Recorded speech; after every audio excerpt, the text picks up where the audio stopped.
Hello students, कैसे हैं आप? बिल्कुल ठीक। अभी प्रीवियस क्लास में आपने ये देखा कि जब भी हम किसी कैपेसिटर की प्लेटों के बीच में पार्शियल डाइलेक्ट्रिक भर देते हैं।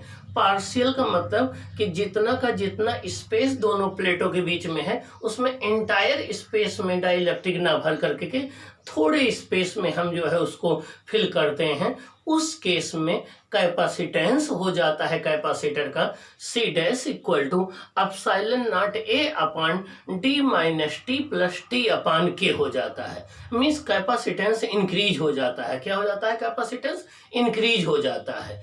अब हम देखेंगे कि जब हम किसी कैपेसिटर को चार्ज करते हैं किसी बैटरी के थ्रू तो कितना वर्क डन करना पड़ेगा, कितनी एनर्जी स्टोर्ड होगी। अब हम इसका डिस्कशन जो है करेंगे। आप ध्यान से देखिए इसको स्टेप बाय स्टेप हम डिस्कस करते हैं।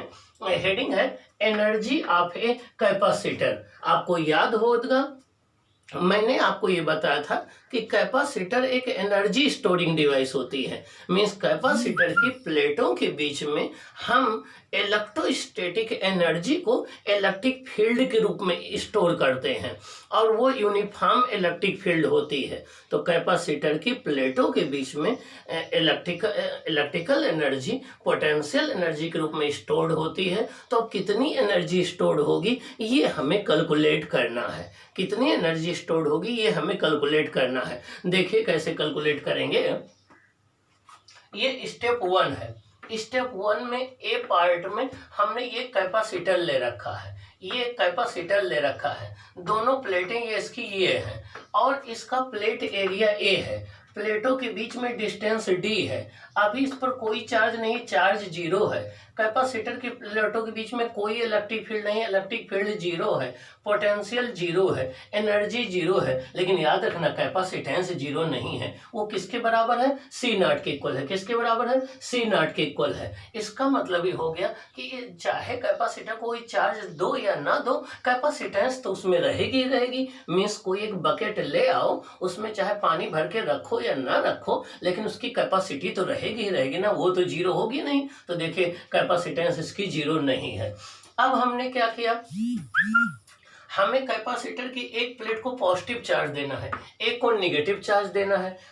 हम इसके पहले डिस्कस करते थे कि कैसे चार्ज दिया गया, इस पर आपको नहीं चिंता करनी है। लेकिन आज हमें देखना है कि हम कैपेसिटर की प्लेटों को चार्ज दें कैसे, उसका मेथड क्या है।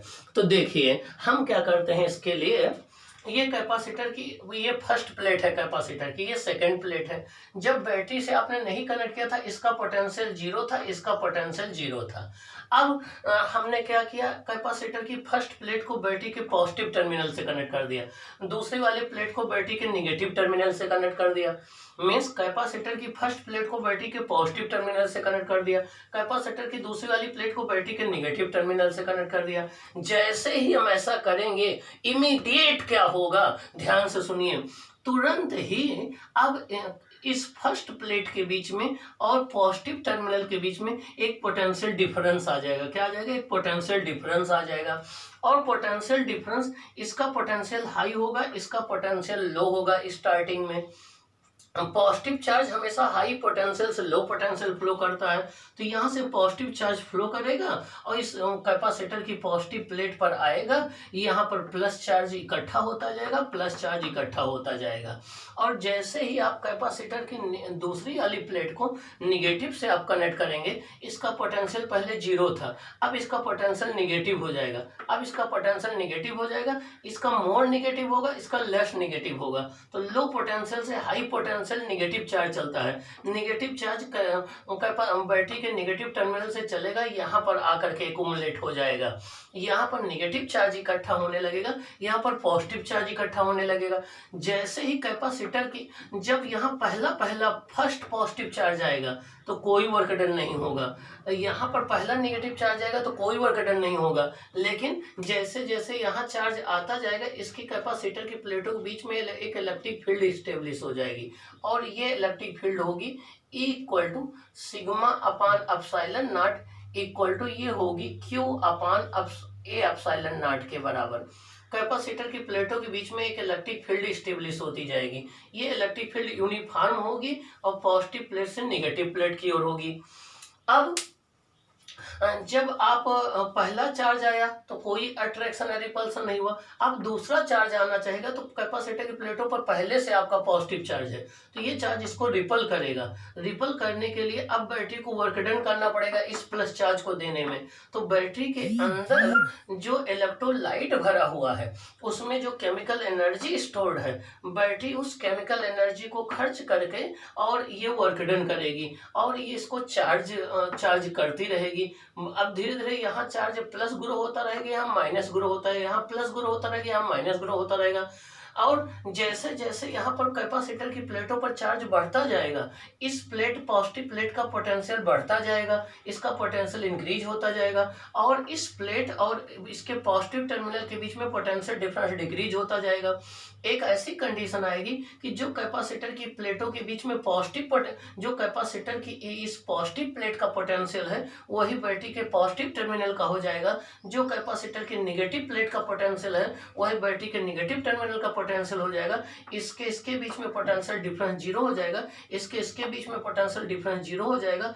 जो पोटेंशियल बैटरी का है वही कैपेसिटर के प्लेटों के बीच में पोटेंशियल हो जाएगा। वो ये वाली सिचुएशन होगी। देखिए, जो पोटेंशियल बैटरी का है वही पोटेंशियल कैपेसिटर के प्लेटों के बीच में हो गया। इस पर मैक्सिमम चार्ज प्लस क्यू आ गया, इस पर मैक्सिमम चार्ज माइनस क्यू आ गया। अब फर्स्ट प्लेट और पॉजिटिव टर्मिनल के बीच में पोटेंशियल डिफरेंस जीरो हो जाएगा। ऐसे नेगेटिव प्लेट और नेगेटिव टर्मिनल के बीच में पोटेंशियल डिफरेंस जीरो हो जाएगा। अब चार्ज का फ्लो बंद हो जाएगा। अब यहाँ से यहाँ चार्ज फ्लो नहीं होगा, यहाँ से यहाँ चार्ज फ्लो नहीं होगा। हम कहेंगे कैपेसिटर अपने फाइनल स्टेट में आ गया है या स्टडी स्टेट में आ गया है। तो कैपेसिटर की स्टडी स्टेट का मतलब ये होता है या फाइनल स्टेट का मतलब ये होता है कि कैपेसिटर फुल्ली चार्ज्ड हो गया है और उसके बीच में पोटेंशियल वोल्टेज सोर्स के पोटेंशियल के बराबर हो गया है और सर्किट में करंट जीरो हो गई है और सर्किट में कोई चार्ज या करंट फ्लो नहीं कर रही है। तो जब भी कोई कैपेसिटर फाइनल स्टेट में होता है या स्टडी स्टेट में होता है, मतलब वो मैक्सिमम फुल्ली चार्ज हो जाता है, उस केस में सर्किट में कोई करंट नहीं फ्लो करती है। जिस ब्रांच में कैपेसिटर कनेक्ट रहेगा उस ब्रांच में कोई करंट नहीं जाएगी। अब ये कैपेसिटर जब फुल्ली चार्ज हो गया, देखिए यहाँ पर चार्ज प्लस क्यू नॉट आ गया, यहाँ पर माइनस क्यू नॉट आ गया, इसके बीच में पोटेंशियल डिफरेंस वी नॉट हो गया। इसको चार्ज करने में बैटरी ने जितना वर्क डन किया होगा, अपनी जितनी केमिकल एनर्जी खर्च की होगी, उसका कुछ पार्ट इस कैपेसिटर की प्लेटों के बीच में इलेक्ट्रिक फील्ड के रूप में आकर के स्टोर हो जाएगा। बैटरी ने इसको चार्ज करने में जितनी भी एनर्जी अपनी खर्च की होगी, उसका कुछ पार्ट इस कैपेसिटर की प्लेटों के बीच में इलेक्ट्रिक फील्ड के रूप में आकर के स्टोर्ड हो जाएगा। हमें वही एनर्जी जो है फाइंड आउट करनी है, हमें वही एनर्जी फाइंड आउट करनी है। आप में से जो बच्चे कंपटीशन देना चाहते हैं वो ध्यान रखेंगे कि जब भी किसी ब्रांच में कैपेसिटर लगा हो सर्किट में, तो जब वो कैपेसिटर स्टडी स्टेट में या फाइनल स्टेट में होता है तो वो अपने सर्किट में करंट नहीं फ्लो कराता है। तो जिस ब्रांच में कैपेसिटर होगा उस ब्रांच में कोई करंट नहीं फ्लो करेगी। अगर उस ब्रांच में कोई रजिस्टर लगा है तो उसके रजिस्टेंस को हम आर इक्विवेलेंट लेते समय इंक्लूड नहीं करेंगे।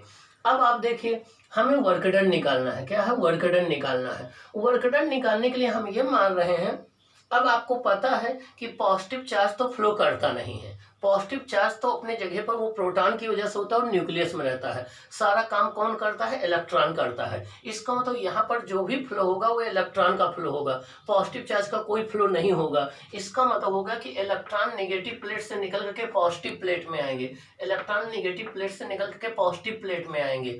और जब इलेक्ट्रॉन नेगेटिव प्लेट से निकल, या ऐसे कह दीजिए कि यहाँ से नेगेटिव चार्ज निकल करके यहाँ पर जाएंगे, यहाँ से नेगेटिव चार्ज निकल करके यहाँ पर जाएंगे। जब यहाँ से नेगेटिव चार्ज निकल करके यहाँ पर जाएंगे, यहाँ पर नेगेटिव चार्ज निकल करके यहाँ पर जाएंगे, तो उस केस में ये इलेक्ट्रिक फील्ड के अपोजिट चल रहे हैं। ये इलेक्ट्रिक फील्ड के अपोजिट चल रहे हैं, तो आपको वर्क डन करना पड़ेगा। तो चाहे आप ये कहिए कि इलेक्ट्रॉन पॉजिटिव प्लेट से निकल करके नेगेटिव प्लेट में आ रहे हैं, चाहे आप ये कहिए यहाँ से पॉजिटिव चार्ज निकल करके यहाँ नेगेटिव प्लेट में जा रहा है, तो हम ये कह रहे हैं कि यहाँ से पॉजिटिव चार्ज निकल करके यहाँ नेगेटिव प्लेट में जा रहा है, या हम कहें कि यहाँ से इलेक्ट्रॉन इस तरफ आ रहा है। तो अब आप देखिए, जब यहाँ से इलेक्ट्रॉन निकल के इस तरफ आएगा, यहाँ से पॉजिटिव चार्ज इसकी तरफ जाएगा, तो उस केस में इस इलेक्ट्रिक फील्ड के अगेंस्ट वर्क डन करना पड़ेगा। वही वर्क डन हमें कैलकुलेट करना है। देखिए, हमने ये मान लिया कि बैटरी के दूसरी वाली प्लेट से प्लस DQ चार्ज जो है वो पहली वाली प्लेट की तरफ जा रहा है। हमने ये कंसीडर कर लिया कि जो कैपेसिटर की दूसरी प्लेट है, सेकंड वाली प्लेट है, ये वाली प्लेट है, इसमें से प्लस DQ चार्ज निकल करके यहाँ जा रहा है। तो यहाँ प्लस चार्ज की कमी हो जाएगी, यहाँ नेगेटिव चार्ज आ जाएगी, यहाँ पॉजिटिव चार्ज आ जाएगा।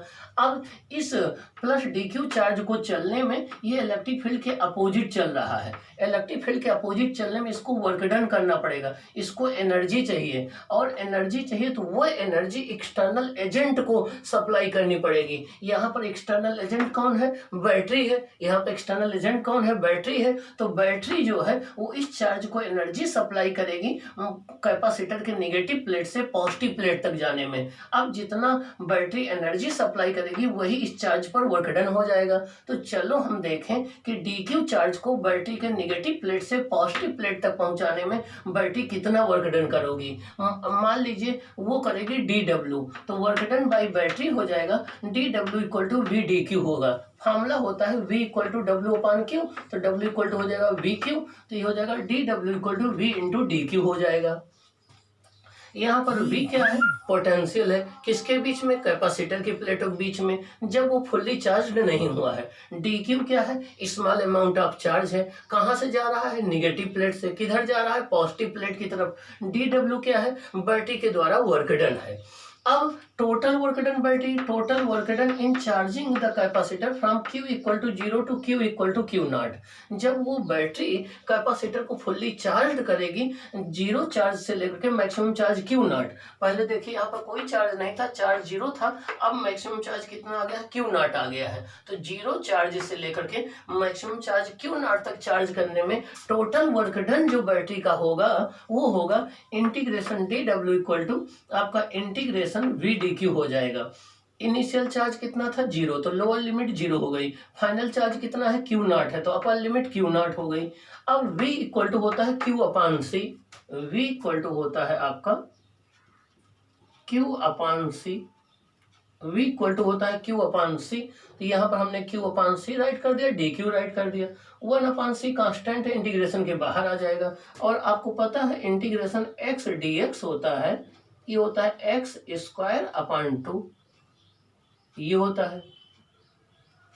तो ये हो जाएगा Q DQ, ये हो जाएगा Q square upon 2C। Charge क्या है? 0 से Q0। अब एक बार पहले यहाँ Q0 की वैल्यू रखेंगे, फिर 0 की वैल्यू रखेंगे, तो वर्क डन आ जाएगा Q0 square upon 2C। Work done आ जाएगा Q0 स्क्वायर अपान 2C। ये बैटरी के द्वारा वर्क डन है कैपेसिटर के पर जब 0 चार्ज था, 0 चार्ज से Q0 तक उसको चार्ज करने में। ये बैटरी के द्वारा वर्क डन है उस कैपेसिटर को 0 चार्ज से Q0 चार्ज तक उसको चार्ज करने में। अब यही जो बैटरी का वर्क डन है, this work done by battery is stored as an electrostatic potential energy of the capacitor. यही जो बैटरी का वर्क डन है, यही कैपेसिटर की प्लेटों के बीच में इलेक्ट्रोस्टैटिक एनर्जी के रूप में स्टोर्ड हो जाएगा। तो ये U इक्वल टू हो जाएगा Q0 square upon 2C। U equal to हो जाएगा Q0 स्क्वायर अपान 2C। ये हो जाएगी एनर्जी ऑफ द कैपेसिटर। क्या हो जाएगी? Energy of the capacitor. तो इतनी एनर्जी जो है कैपेसिटर की प्लेटों के बीच में इलेक्ट्रोस्टैटिक फील्ड के रूप में स्टोर्ड हो जाएगी। ये है एनर्जी ऑफ द कैपेसिटर। अब इसके कुछ इंपॉर्टेंट रिजल्ट हैं, उनको हमें डिस्कस करना है। चलो देखते हैं क्या क्या इंपॉर्टेंट रिजल्ट है। अब देखिए, इस रिजल्ट का हम डिस्कशन कर लें। आपका रिजल्ट था U equal to Q0 square upon 2C। अब इसको हम 3 फॉर्मेट में राइट कर सकते हैं। Q0 इक्वल टू होता है C0 V0, Q equal to CB होता है, तो U इक्वल टू हो जाएगा हाफ C V0 स्क्वायर हो जाएगा। U equal to half C not V not square हो जाएगा। अगला यहाँ पर हम यहाँ V equal to Q upon C write कर सकते हैं, तो यू इक्वल टू हो जाएगा Q not V not upon 2 हो जाएगा। तो आपके सामने देखिए 3 फार्मूले आ गए एनर्जी के। कितने फार्मूले आ गए? 3 फार्मूले आ गए। ये फार्मूला तब आप यूज करना जब चार्ज कांस्टेंट होगा, मींस बैटरी डिस्कनेक्ट कर दी गई होगी या सीरीज कॉम्बिनेशन में कैपेसिटर होंगे। ये फार्मूला तब यूज करना जब पैरेलल कॉम्बिनेशन होगा, जब पोटेंशियल कांस्टेंट होगा। ये फार्मूला तब यूज करना है जब बैटरी के द्वारा वर्क डन निकालना होगा, तब ये फार्मूला यूज करेंगे। ये फार्मूला तब यूज करेंगे जब पैरेलल कॉम्बिनेशन होगा या पोटेंशियल कांस्टेंट होगा। ये फार्मूला तब यूज करेंगे जब चार्ज कांस्टेंट होगा या सीरीज कॉम्बिनेशन होगा। ये फार्मूला तब हम यूज करेंगे जब बैटरी के द्वारा वर्क डन पता करना होगा। अब आप देखिए, जब बैटरी कनेक्टेड होगी और डाई इलेक्ट्रिक अगर आप इंट्रोड्यूस कर देंगे तो एनर्जी जो है वो के टाइम्स इंक्रीज हो जाएगी। एनर्जी हो जाएगी के यू नॉट हो जाएगी। और अगर बैटरी डिस्कनेक्ट, इसका फार्मूला हो जाएगा यू इक्वल टू हाफ के into C not V not square. अगर बैटरी डिसकनेक्टेड होगी और डाइलेक्ट्रिक इंट्रोड्यूस कर देंगे तो एनर्जी जो है वो के टाइम से डिक्रीज हो जाएगी। ये U equal to U not upon K हो जाएगी। क्या हो जाएगी? U equal to U not upon K हो जाएगी। एक थर्ड पॉइंट हम देख लें कि बैटरी ने वर्क डन कितना किया होगा। बैटरी ने वर्क डन किया होगा टोटल, बैटरी ने टोटल चार्ज कितना सप्लाई किया है? Q not. कितने पोटेंशियल पर? वी नॉट पर। बैटरी ने वर्क डन ये किया, बैटरी ने वर्क डन कितना किया? Q not V not. Energy stored कितनी हुई कैपेसिटर में? वो आपकी स्टोर्ड हुई हाफ क्यू नॉट और वी नॉट, ये इतनी स्टोर्ड हो गई। तो इनका अगर हम रेशियो निकाल दें तो एनर्जी स्टोर्ड जो है, एनर्जी स्टोर्ड अपॉन बैटरी के द्वारा वर्क डन अगर हम निकालें तो ये हो जाएगा 1/2 Q not V not upon ये आ जाएगा क्या? Q not V not. तो ये आ जाएगा 1/2। इसका मतलब ये हो जाएगा कि वर्क डन जो बैटरी ने किया वो 2 यू नॉट के बराबर किया। कितना दिया? 2 यू नॉट के बराबर किया। तो बैटरी ने वर्क डन जो है वो जितनी एनर्जी स्टोर्ड हुई कैपेसिटर में उसका डबल किया। क्या किया? उसका डबल किया।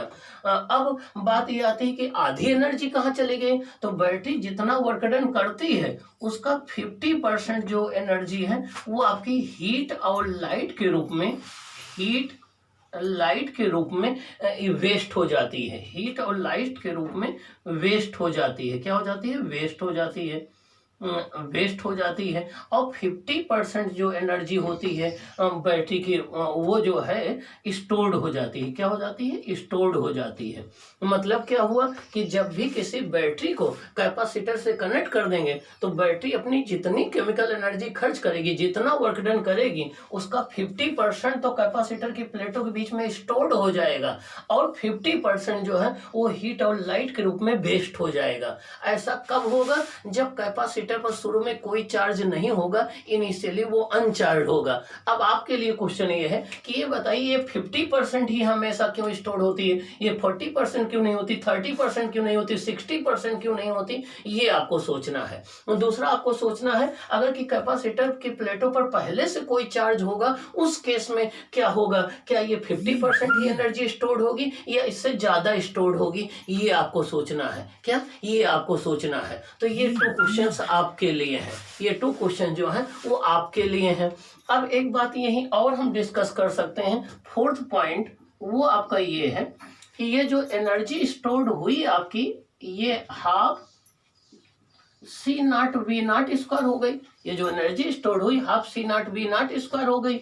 अब देखिए इसको आप क्या राइट कर सकते हैं? हाफ सी नॉट होता है एप्सिलॉन नॉट ए अपॉन डी राइट कर दीजिए, और पोटेंशियल होता है इलेक्ट्रिक फील्ड अपॉन डिस्टेंस, ये हो जाएगा। इसका स्क्वायर कर दीजिए, ठीक ना। हमने क्या किया? सी की वैल्यू एप्सिलॉन नॉट ए अपॉन डी राइट कर दिया और वी होता है ई upon D, E not upon D कर दिया। तो ये यू नॉट क्या हो जाएगा? ये हो जाएगा epsilon naught A into E not square upon ये आपका क्या आ जाएगा? 2 इंटू वी इक्वल टू होता है E into D, sorry V equal to होता है ई नॉट इंटू डी का स्क्वायर हो जाएगा। हमने क्या किया? वी नॉट को ई इंटू डी राइट कर दिया, तो ये आपका आ जाएगा डी स्क्वायर अपॉन यहाँ पर डी स्क्वायर हो जाएगा, यहाँ पर डी आ जाएगा। आप इसको क्या राइट कर सकते हो? यू नॉट इक्वल टू हो जाएगा epsilon not E not square epsilon not ये हो जाएगा epsilon not E not square upon ये आ जाएगा 2d, क्या आ जाएगा 2d आ जाएगा इंटू ए आ जाएगा, क्या आ जाएगा 2d इंटू ए आ जाएगा। अब हम क्या करें, यू नॉट अपान ए इसको कर दें, क्या कर दें यू नॉट अपान ए कर दें, यहाँ पर d यहाँ पर होगा a इंटू डी आ जाएगा। अब इसको हम यहाँ से डिवाइड कर दें, you not upon A into D कर दें तो क्या आ जाएगा, ये आ जाएगा 1/2 epsilon not E not square आ जाएगा। ये क्या है, ये है एनर्जी, ये क्या है वॉल्यूम, ये क्या है एनर्जी, ये क्या है वॉल्यूम। तो ये हो गया आपका एनर्जी और ये हो गया वॉल्यूम ऑफ द कैपेसिटर, ये हो गया वॉल्यूम, ये हो गया 1/2 epsilon not capital E not square. इसको एनर्जी डेंसिटी कहते हैं, क्या कहते हैं एनर्जी डेंसिटी कहते हैं। तो इसको स्मॉल यू से डिनोट करते हैं, तो स्मॉल यू ई हो जाएगा half epsilon not E not square, क्या हो जाएगा half epsilon not E not square, क्या हो जाएगा half epsilon not E not square. इसका मतलब ये हो गया कि एनर्जी पर यूनिट वॉल्यूम, जब भी किसी कैपेसिटर को हम चार्ज करते हैं तो उसके अंदर एनर्जी स्टोर हो जाती है half C V not square, लेकिन एनर्जी पर यूनिट वॉल्यूम जो होती है कैपेसिटर की प्लेटों के बीच में यूनिट वॉल्यूम में जितनी एनर्जी स्टोर होती है वो होती है half epsilon not E not square. इसको एनर्जी डेंसिटी कहते हैं, क्या कहते हैं एनर्जी डेंसिटी कहते हैं। फिर से एक बात मैं बता दूं, यू नॉट इक्वल टू है आपका क्या half C naught into V not square है। सी नॉट को हमने epsilon naught A upon D रख दिया, वी नॉट होता है ई नॉट इंटू डी का होल स्क्वायर कर दिया, ये हो गया U naught equal to epsilon naught A upon 2, ये हो गया E not square D square, एक डी से एक डी कैंसिल हो जाएगा, ये हो जाएगा U naught equal to epsilon not E not square A into D upon 2 आ जाएगा। ए इंटू डी को से डिवाइड कर दें तो हो जाएगा half epsilon not E not square. ये आपका क्या है एनर्जी, ये क्या है वॉल्यूम। एनर्जी अपॉन वॉल्यूम क्या होता है energy density, energy upon volume क्या होता है एनर्जी डेंसिटी। इसकी यूनिट क्या होगी joule per metre cube, unit क्या होगी जूल पर मीटर क्यूब। ये क्या आ गया half epsilon not E not square, क्या हो गया half epsilon not E not square. तो ये आपकी क्या हो जाएगी एनर्जी डेंसिटी हो जाएगी, क्या हो जाएगी आपकी एनर्जी डेंसिटी हो जाएगी। तो एनर्जी डेंसिटी हो जाएगी half epsilon not E not square, energy density हो जाएगी half epsilon not E not square. तो एनर्जी अपॉन वॉल्यूम ये एनर्जी डेंसिटी हो जाएगी। इसका मतलब ये हो गया कि कहीं भी अगर इलेक्ट्रिक फील्ड ई नॉट हो तो वहां पर उसके पर यूनिट वॉल्यूम में जो एनर्जी स्टोर्ड होगी वो होगी half epsilon not E not square, half epsilon not E not square. ये एनर्जी डेंसिटी कहलाती है, इसकी unit joule per metre cube होगी। इसको आपको लर्न रखना है। ओके, अब इसके बाद हम लोग नेक्स्ट क्लास में डिस्कस करेंगे कॉम्बिनेशन ऑफ कैपेसिटर। क्या डिस्कस करेंगे combination of capacitor. Okay students.